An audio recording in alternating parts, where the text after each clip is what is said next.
बिस्मिल्लाहिर्रहमानिर्रहीम। Dear students, अस्सलामु अलैकुम। Lecture number 17। आज के लेक्चर का topic important laws of probability. आज के दिन हम लोगों ने प्रोबेबिलिटी के इम्पोर्टेंट लॉ और रूल्स को डिस्कस करना है कि हम क्वेश्चंस को सॉल्व करते हुए जो प्रोबेबिलिटी के लॉ प्रूव करते हैं वो डिस्कस करेंगे। तो लेक्चर स्टार्ट करते हैं। सबसे पहला लॉ है probability of 5 is equal to 0। 5 आपको पता है कि खाली सेट की नोटेशन है, यानी कि ऐसा इवेंट जिसमें कोई भी सैम्पल पॉइंट ना आए, उसकी अगर आप प्रोबेबिलिटी फाइंड करना चाहते हैं तो उसकी प्रोबेबिलिटी जो है वो हमेशा 0 के इक्वल आएगी। ये फर्स्ट लॉ है। उसके बाद next, probability of A complement is equal to 1 minus probability of A. ठीक है जी, यानी कि कोई ऐसा इवेंट है जो अकर नहीं हुआ, उसकी अगर हम प्रोबेबिलिटी फाइंड करना चाहते हैं, यानी कि कम्प्लीमेंट ऐसा इवेंट या ऐसा सेट होता है कि जो मतलब कि कम्प्लीमेंट आप लोगों ने पहले भी मैथ में जो है वो डिस्कस किया होगा। उसमें ऐसे एलिमेंट्स लिखते हैं जो नेक्स्ट सेट में जो है वो मौजूद नहीं होते, यानी कि प्रोबेबिलिटी में इसको इस तरह से हम समझेंगे कि ऐसा इवेंट जो सेम टाइम पर अकर ना हुआ हो। ठीक है जी, यानी कि जो हमारे पास इवेंट जो है अकर हो चुका है उसमें से यानी कि टोटल प्रोबेबिलिटी में से हम अगर उस इवेंट को जो अकर हो चुका है उसको माइनस कर दें तो हमारे पास उसी इवेंट का जो है वो कम्प्लीमेंट फाइंड हो जाएगा। सपोज कोई भी इवेंट हमारे पास ए है, उसकी हम लोगों ने प्रोबेबिलिटी फाइंड कर रखी है। अब हमने ये फाइंड करना है कि अगर वो अकर ना होता तो देन फिर इसकी प्रोबेबिलिटी क्या होनी थी। तो आपको पता है कि टोटल प्रोबेबिलिटी जो है वो 1 होती है, तो 1 में से आप उस इवेंट की प्रोबेबिलिटी को माइनस कर देंगे अगर, तो वो आपके पास उस इवेंट का जो है वो कम्प्लीमेंट फाइंड हो जाएगा। ठीक है जी। उसके बाद नेक्स्ट जो हमारे पास लॉ है, if A and B are two events such that A subset of B then probability of A less than probability of B. ठीक है जी।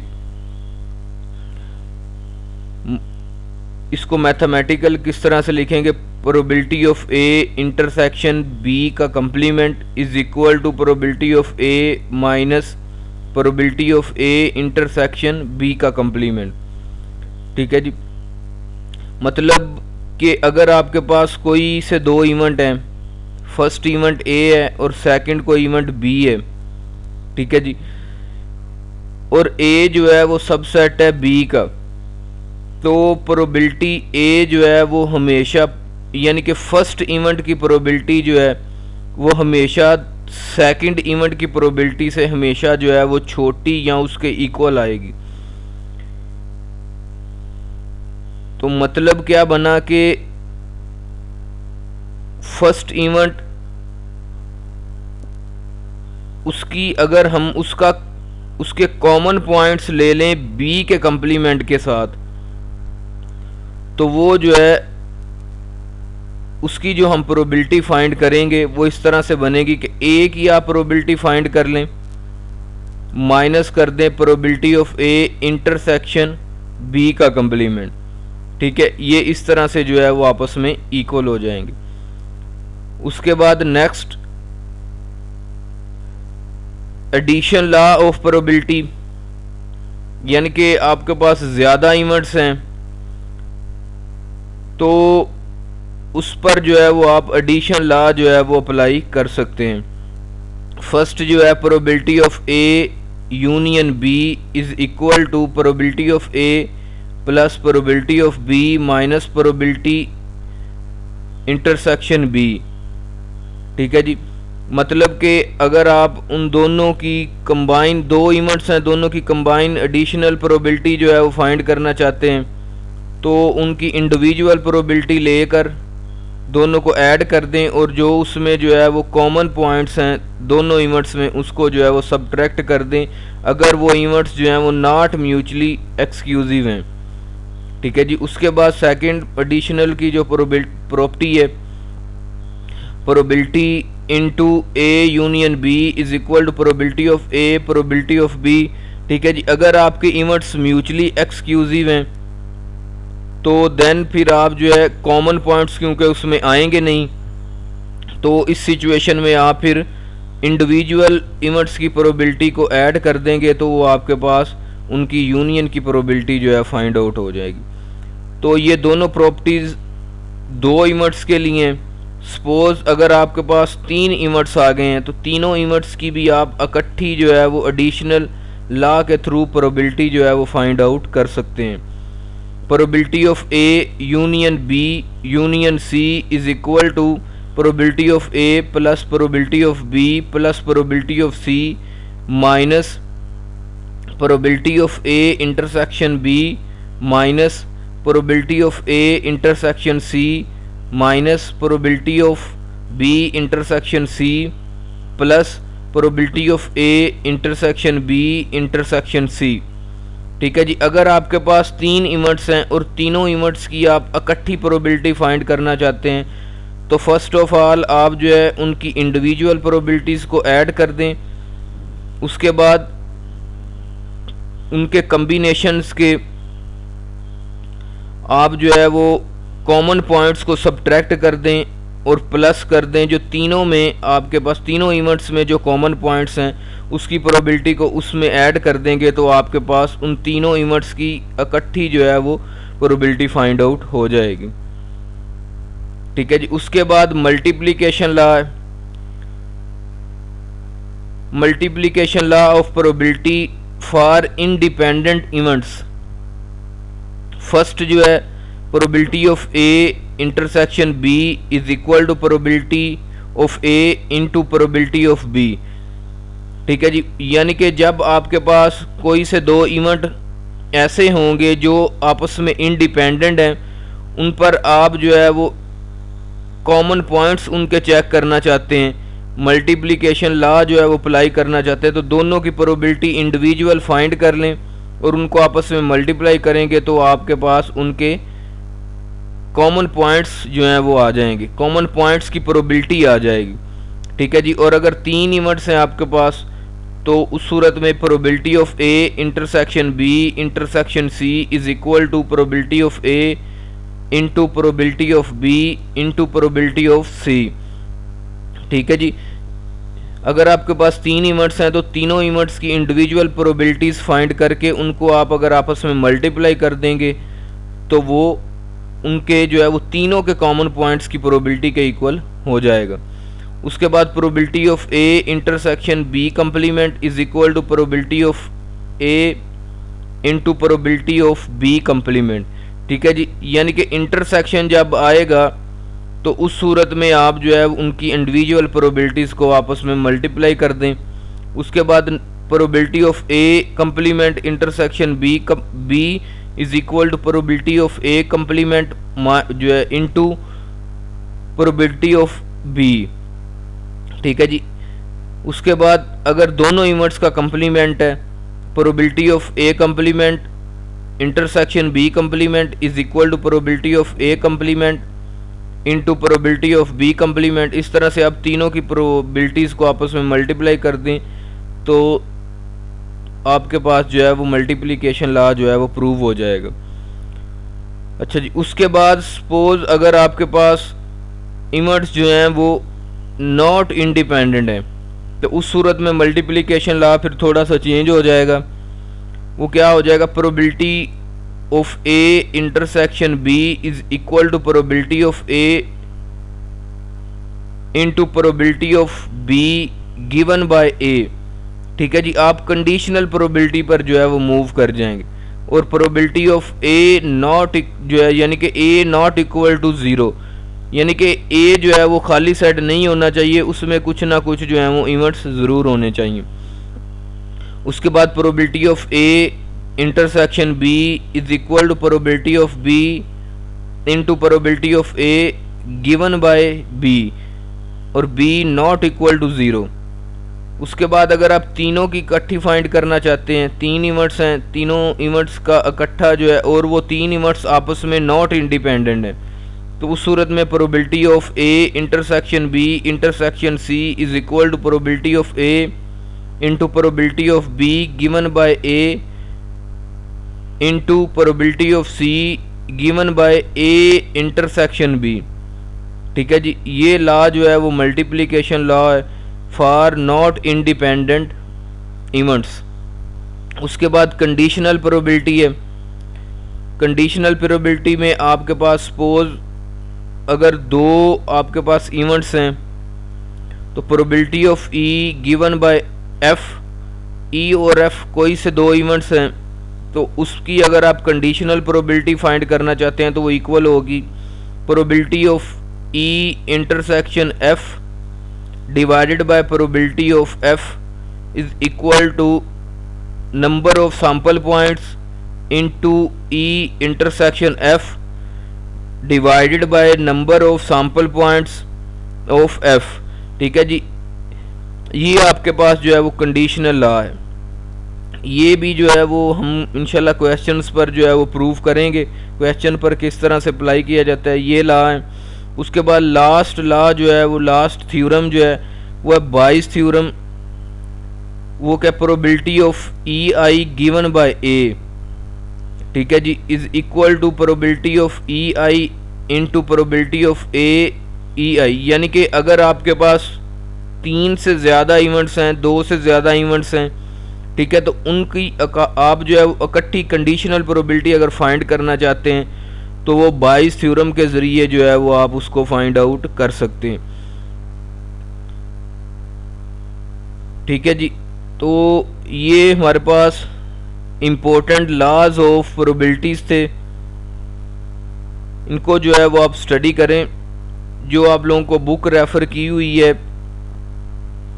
उसके चैप्टर नंबर 6 में ये लॉ मौजूद हैं। चैप्टर नंबर 6 जो है वो प्रोबेबिलिटी का चैप्टर है, उससे आप जो है वो हेल्प लें, उधर भी ये लॉ जो हैं वो मौजूद हैं, वहाँ से आप जो है इनको स्टडी करें ताकि आपको इनकी जो है वो मज़ीद समझ आ जाए। उसके बाद अलजबरा ऑफ इवेंट्स हैं, यानी कि जो आप इवेंट्स बनाएंगे उनका जो है वो क्या टर्मिनोलॉजी है, किस तरह से हमने उनको मैथमेटिकली जो है वो सॉल्व करना है, ये जो है ये भी इसी जो है वो आर्टिकल का हिस्सा है, तो ये भी डिस्कस कर लेते हैं। फर्स्ट जो है वो कम्प्लीमेंट्री इवेंट्स। ठीक है जी, कम्प्लीमेंट जो है हम लोग ऊपर कम्प्लीमेंट जो है वो पढ़ के आए हैं, तो कम्प्लीमेंट किस तरह से किसी इवेंट का फाइंड किया जाता है वो देख लें। ए इज़ इक्वल टू, ए कोई इवेंट है, एक्स एलिमेंट है टोटल सैंपल स्पेस का, और एक्स नॉट एलिमेंट ऑफ ए, यानी कि ए में ऐसे इवेंट आएंगे जो आपके पास सैंपल स्पेस के तो एलिमेंट्स होंगे लेकिन ए के वो एलिमेंट्स नहीं होंगे। तो सपोज एग्जांपल्स इसको समझ लेते हैं। S is equal to 1 2 3 4 5 6। ठीक है जी, तो एस जो है वो आपके पास ये एक टोटल सैंपल स्पेस है, और ए जो है वो इवेंट है आउटकम इज़ इवन नंबर, यानी कि इसमें से ऐसे नंबर आप लोगों ने लेने हैं जो इवन है, और वो किस में लिखने हैं, ए वाले सेट में, यानी कि ए वाले इवेंट में लिखेंगे। तो वो क्या कौन कौन से हैं, 2 4 6, ये 3 जो है एलिमेंट्स ऐसे हैं जो इवन है, और ये आपके पास ए के सैंपल पॉइंट्स जो हैं वो बन जाएंगे। अब हमने कंप्लीमेंट फाइंड करना है, तो कंप्लीमेंट का मतलब है कि नॉट ए, ठीक है ना, मतलब कि ऐसे एलिमेंट्स या ऐसे सैंपल पॉइंट्स जो ए में मौजूद नहीं है वो आप जो है वो कंप्लीमेंट वाले सेट में यानी कि कंप्लीमेंट वाले इवेंट में लिखेंगे। तो ये किस तरह से फाइंड करेंगे, तो ये आप 1 माइनस प्रोबेबिलिटी ऑफ ए में से उसको माइनस कर दें, यानी कि जो ए के एलिमेंट्स हैं उसको आपने माइनस कर देना है 1 से, ठीक है जी, प्रोबेबिलिटी की फॉर्म में। अब इसको हम सेट की फॉर्म में समझ रहे हैं, तो एस माइनस जो है वो आप ए कर दें, तो ए कंप्लीमेंट जो है वो उसमें इवन जो है वो नंबर्स नहीं आएंगे, उसमें कौन कौन से आ जाएंगे, ऑड नंबर्स आ जाएंगे इस सेट एस में से। तो वो कौन कौन से हैं, 1 3 5, 3 इवेंट जो हैं वो एलिमेंट्स ऐसे हैं जो आपके पास जो है वो ए में जो है वो मौजूद नहीं है, यानी कि नॉट ए हैं, ए में वो एलिमेंट्स जो हैं वो मौजूद नहीं है। तो जो मौजूद नहीं है वो 3 है, 1 3 5, तो ये ए का कम्प्लीमेंट इस तरह से फाइंड आउट हो जाएगा।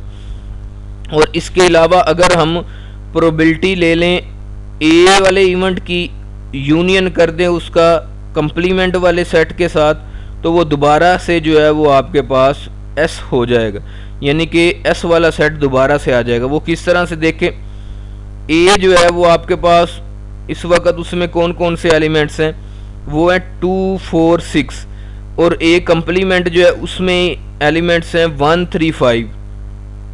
तो इन दोनों का अगर आप यूनियन ले लें, तो यूनियन में आपको पता है कि दोनों सेट्स के एलिमेंट को मिला के लिखते हैं, तो जब मिला कर लिखेंगे तो वो दोबारा से एस वाला सेट जो है वो हमारे पास बन जाएगा, ठीक है जी। उसके बाद नंबर 2, इवेंट ए और बी आर बोथ, ठीक है जी, मतलब कि ए हो या बी हो या दोनों, या और एंड में जो है ना, यहाँ से हमें थोड़ा सा डिफरेंस आएगा, और एंड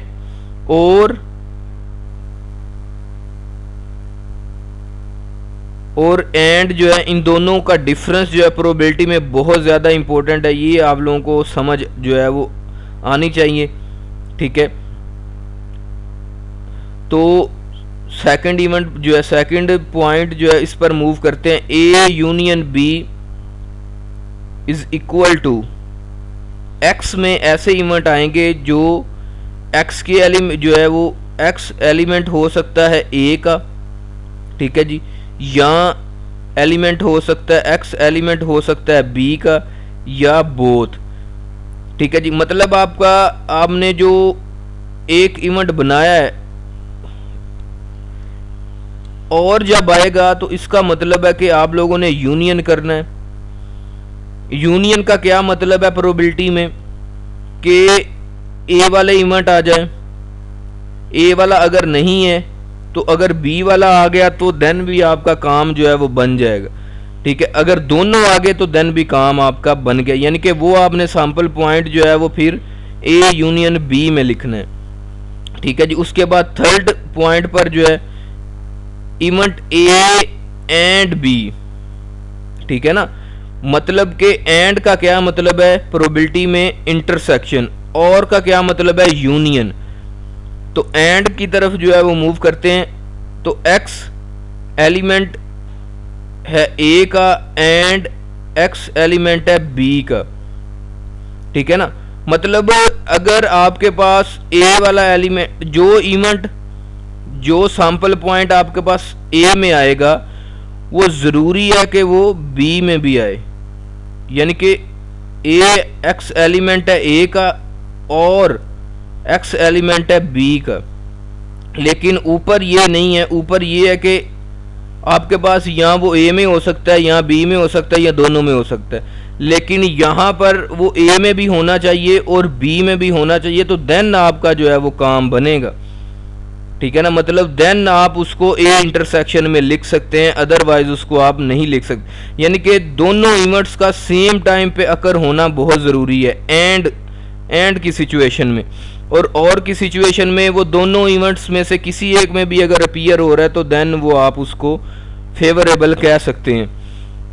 उसके बाद फोर्थ, ए माइनस बी, यानी कि event A but not be, यानी कि इवेंट ए जो है वो अकर होना चाहिए लेकिन बी अकर ना हो, ठीक है। इसको हम ए माइनस बी के जरिए जो है वो लिखते हैं प्रोबेबिलिटी में, is equal to X, X element है ए का और x नॉट एलिमेंट b का, यानी कि x आपका वो सैंपल पॉइंट होगा जो a का तो एलिमेंट है लेकिन वो b का एलिमेंट नहीं है।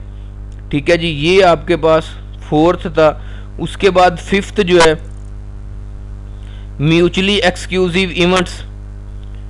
ये कौन से इवेंट्स होते हैं? If a and b any two events then a intersection b is equal to खाली सेट फाई के इक्वल आ जाए।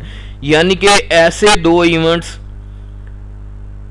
जिनका हम इंटरसेक्शन लें और वो इंटरसेक्शन जो है वो खाली सेट के इक्वल आ जाए, तो ऐसे इवेंट्स को हम जो है वो म्यूचुअली एक्सक्लूसिव इवेंट्स जो है वो कहते हैं। ठीक है जी, और ये तीन पर भी जो है वो अप्लाई हो सकता है। If A B and C any three events then A intersection B is equal to phi, B intersection C is equal to phi, A intersection C is equal to phi, और तीनों का जो है वो intersection A intersection B intersection C is equal to phi.